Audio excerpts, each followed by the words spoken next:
Blessed evening o pagpalang gabi po sa ating lahat. Narito naman po ang inyong lingkod na si Len para sa ating daily devotion. Ayan, kamusta po ang lahat? I do hope and pray that everyone is doing well and okay, and we are blessed beyond measure. So bago pa tayo dumako sa ating share na devotion video, po natin kakalimutan ang manalangin at magpasalamat sa ating Panginoon. So let us pray. Amin namin Diyos na makapangyarihan sa pinupuri at pinasasalamatan ka po namin sa buong araw nito. Salamat sa buhay, kalakasan natin na patuloy at lagi niyong pinagkakalob sa amin. Salamat po sa protection, provision, promotion, godly wisdom.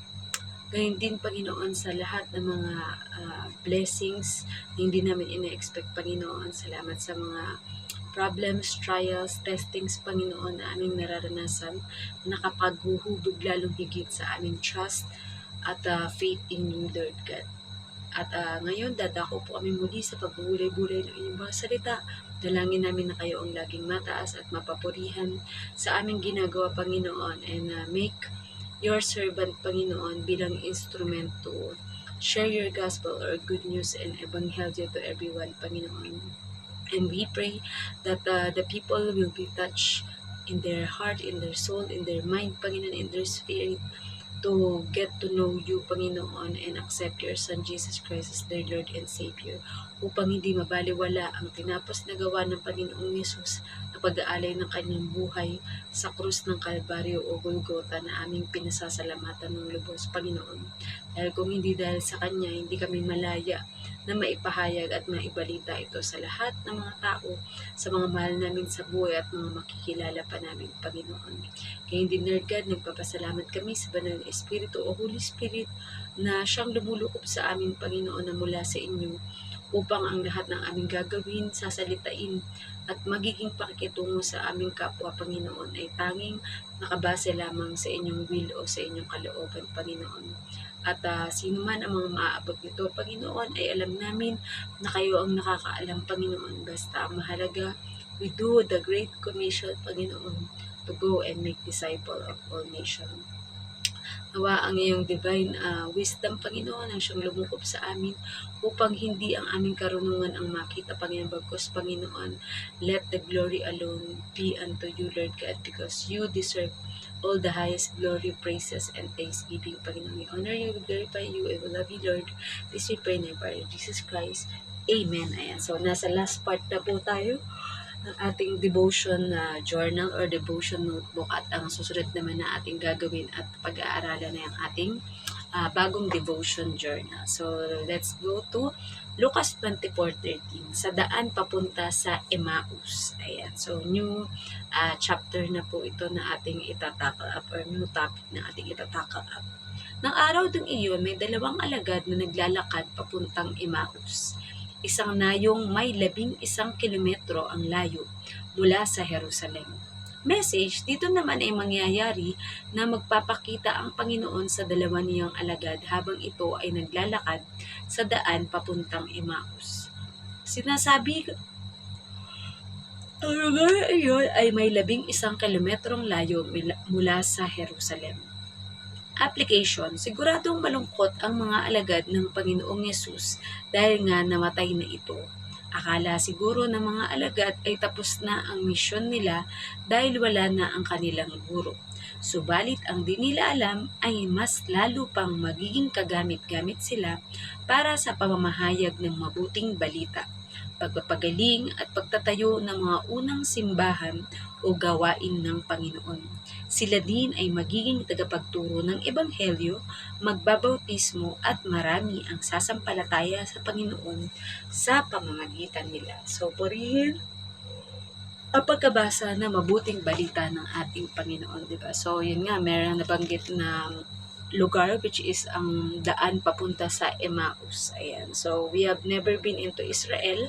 That's why hindi pa natin totaling alam kung saan yung mga talagang specific na location ng mga lugar na ito. But we are hoping and praying that in God's perfect time, we can visit Israel or the Holy Land para sa gayon, kung ano yung mga nabasa natin sa Bible ay makita natin personally, mahawakan natin if possible, and for us to really feel that the presence of the Lord ay parang nandoon ka na rin sa mismong pinangyarihan ng mga pangyayari na nakasaad sa Bible, di ba? And yun na nga,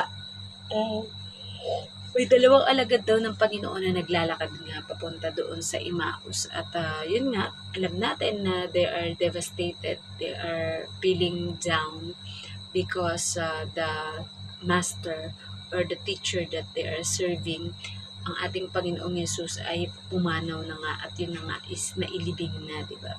So, they are afraid or maybe asking themselves what will happen to them now that the teacher or our Lord Jesus Christ is already dead. Na kumbaga, are they going to go back to when the Lord calls them, like what is their work that they are doing during that time, or they will change into work or their specialty that they need to do. But behind all this, ayan, hindi nila alam na mangyayari at magaganap yung pakikipagkita sa kanila ng Panginoon. Pero syempre, they can never notice that it is the Lord because the Lord is in the glorified body.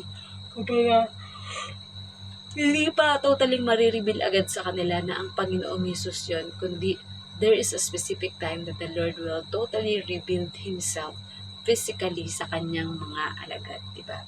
And yun na nga, they don't even know that they will have much more greater mission, which is they will be the start of the first ever church or Christian church and the believers of the Lord, and they will share the gospel to all the people, and they will serve the Lord until their last breath, diba?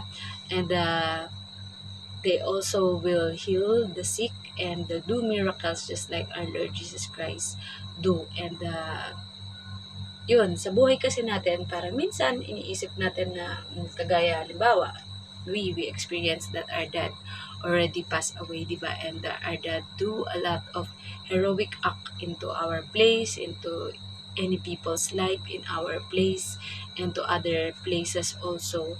And that's the good thing because our father left that legacy to us wherein we can help with the things that we can, and we can showcase what talent that the Lord has given us and use it for His glory and for the expansion of His kingdom here on earth.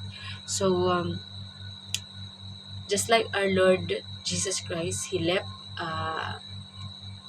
will left the Holy Spirit sa kanyang mga alagad, and yun nga, yung Great Commission to go therefore and make disciple of all nation, and given the power from the Lord na makapag-hayo or humayo or mag-evangelize sa lahat ng lugar upang they will come to know the Lord Jesus Christ at sumampalataya sila bilang Diyos at tagapagligtas ng kanilang buhay, and they will be saved and have eternal life in the kingdom of the Lord in heaven. And it's also a preparation because we are already excited and waiting for the second coming of our Lord Jesus Christ, wherein He will no longer die on the cross because it is for only once that He do that sacrifice once and for all.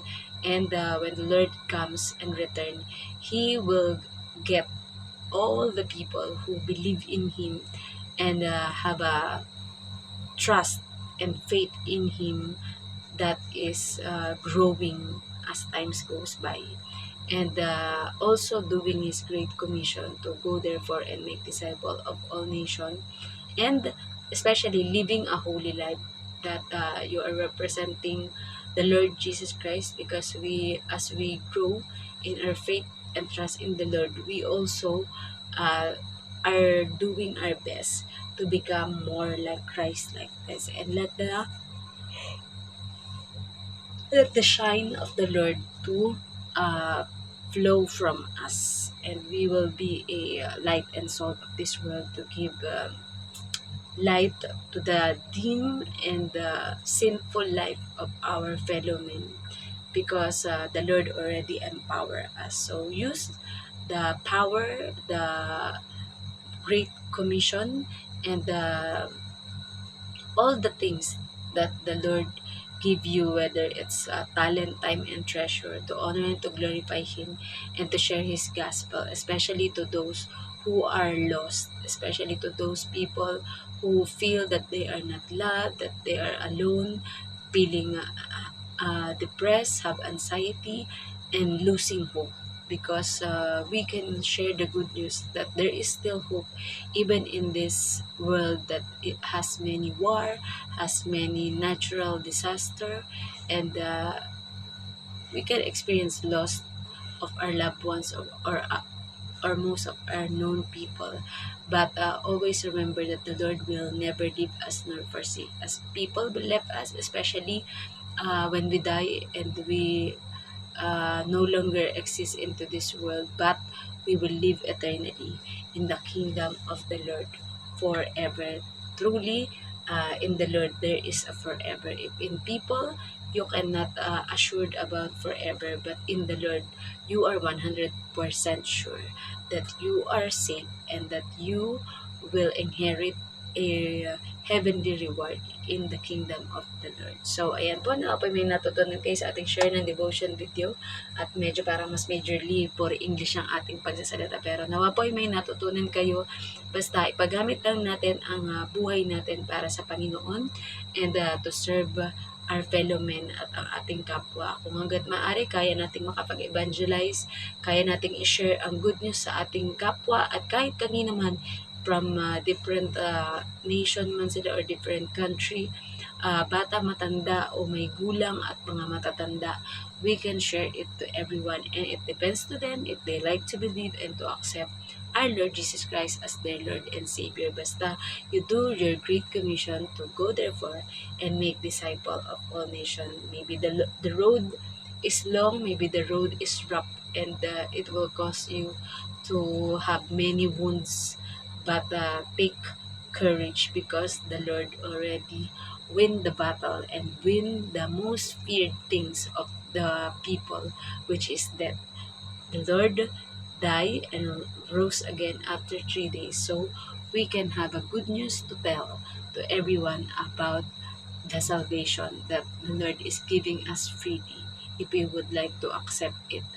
And we can assure them that when they accepted the Lord Jesus Christ as their Lord and Savior, even if they face many difficulties in this world, they will inherit a reward that nobody can take away from us. So, ayan po ang ating pag-aaral ng devotion. And let us all close into closing prayer. Amin namin Diyos na makapangyarihan sa lahat.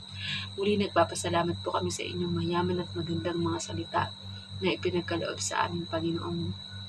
Tunay nga, Panginoon, na ang daan man patungo sa kaligtasan ay masukal, nakakasugat, Panginoon, at maraming mga challenges, Panginoon. But we know, Lord God, that we can overcome and surpass this all because of you, Lord God, that is a promise keeper, light in the darkness, and the God who loved us like a father's love, unconditionally, no condition, and always abounding in love and forgiveness to us. No matter how sinners we are, Lord God, you still accepted us as who we are and still love us despite all our mistakes and all our sins, Panginoon. Kaya hindi po, Panginoon, I pray for all the financial needs of anyone, Panginoon, if they had loss with business, with work, Panginoon. We know, Lord God, that you are the God who can provide and can return all that has lost into everyone, Panginoon. As long as we are trusting and fully surrendered to you, Lord God, we know that we can be assured of the life that you have given to us, Panginoon. Kaya po, Panginoon, we pray, Lord God, para po sa lahat ng mga broken relationship, there will be a restoration in every relationship that has been broken and that the enemy is trying to break and to make us weak, Panginoon. But He will never win against your power, Lord God, because you are the great God and the good Father who loves us unconditionally. We also pray, Lord God, para po sa lahat ng may mga sakit at karamdaman, Panginoon, either it's thermal illnesses or a normal sickness only, Lord God. We pray, Lord God, that you know what is happening and you are in control. We just fully wanted to trust you and to say that our faith and trust is growing as times goes by into you, Lord God.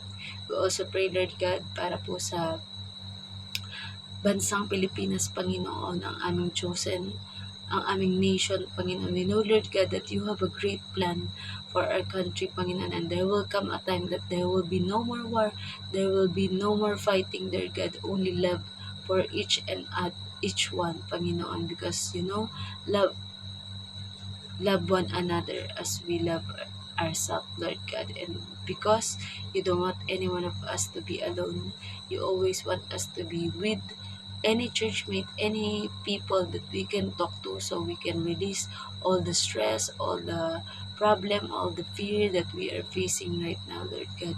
Tunay nga, Panginoon, na anumang aming italaga sa inyo, Panginoon, ay alam namin na ibinigay niyo na sa amin, kaya wala na kaming pangamba tungkol sa mga susunod na mga panahon, Lord God. We also pray, Lord God, para po sa lahat ng mga leader ng Pilipinas, pa magmula sa aming presidente hanggang sa pinakabababang mga mamamayan, Panginoon, especially the family that was attacked by the devil, Panginoon, to distract and make Christian weak, Panginoon. But we know, Lord God, that you are the God who will never leave us nor forsake us. That no matter what happened, no matter what we do, Lord God, our life is still intact and will go into your kingdom in heaven. We are just partakers into this world, and everything will fade and everything will run out of everything. But still, you are the God who always provide and give us everything we need. Sometimes, even if we don't pray for anything, any specific thing, but you, God, knows all the heart's desire of each and every one of us, and always wanted us to be following you with all our heart, with all our mind, and with all our mind, Panginoon. We also pray, Lord God, sa lahat na may mga sakit at karamdaman, Panginoon, whether it's physical, emotionally, or spiritual, Lord God, that you are the God who heals, and by the stripes and wounds of your Son, Jesus Christ, we are totally healed indeed, Lord God. And kung ang kalooban niyo po, Panginoon, ay lisanin na ng mga kakilala o mahal namin sa buhay ang mundong ito, Panginoon, because there are many problems, there are many chaos, Lord God, but we will stand still in our faith to you, because we know, Lord God, that you are the God who will always provide, especially for your children who are hungry and tired, Lord God. We also pray, Lord God, na kung ang kalooban niyo po, Panginoon, ay lisanin ng mga kakilala o mahal namin sa buhay ang mundong ito, Panginoon, ay matatanggap ng maluwag ng mga kakilala, mahal sa buhay, family, Lord God, kung ano man ang mangyari sa bawat isa sa amin, because we are more than happy that we will be reunited with you again, Lord God. At for finally, Lord God, we pray for Israel, your chosen nation, Panginoon, because we know that you said that whoever believes Israel will be blessed as well, Panginoon. And that is what we are doing, Lord God, because um, we are not perfect, Panginoon, but we are striving hard to make everything alright and to make everything pleasing to you, Lord God. You are the God who will never leave us nor forsake us, who will love us unconditionally through His Son, Jesus Christ, Panginoon. Maraming salamat po at patuloy and sincerely po namin kayong itataas sa aming mga buhay, Panginoon. Even if we failed you many times, Panginoon, thank you for still continuing to love us, Lord God. Tunay nga, Panginoon, na once our life is connected to you, Lord God, walang magagawa ang kaaway sa amin, Panginoon, because our God is a great God and Abba Father to us, Panginoon. And we also pray for Israel, Panginoon, na mas lalong mas marami pa, Panginoon, ang sasampalataya at mananalig sa iyo. We pray for all the nation, Panginoon, to have a peaceful and unity to everyone, Panginoon. There will be no more war, Panginoon, but purely praising and glorifying, Lord God. You, Lord God. Kaya po, Panginoon, dalangin namin ang patuloy na pag-iingat at protection niyo sa kung ano man ang tatahaking landas ng aming baby, Panginoon. Alam po namin na itong lahat ng ito, Panginoon, for you had seen, for you had healed, and whatever your plan, Panginoon, for us, we are ready because we know that the God we are saving is alive, is true, and the promise keeper, Panginoon.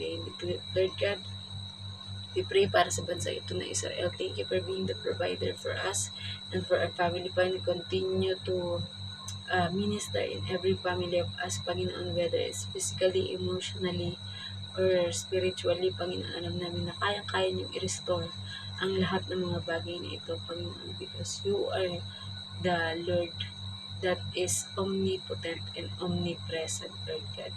Kaya we honor you, we glorify you, Lord God. And this is all we pray in our Father Jesus Christ. Amen. So, babay pa sa ating lahat and God bless. Good night.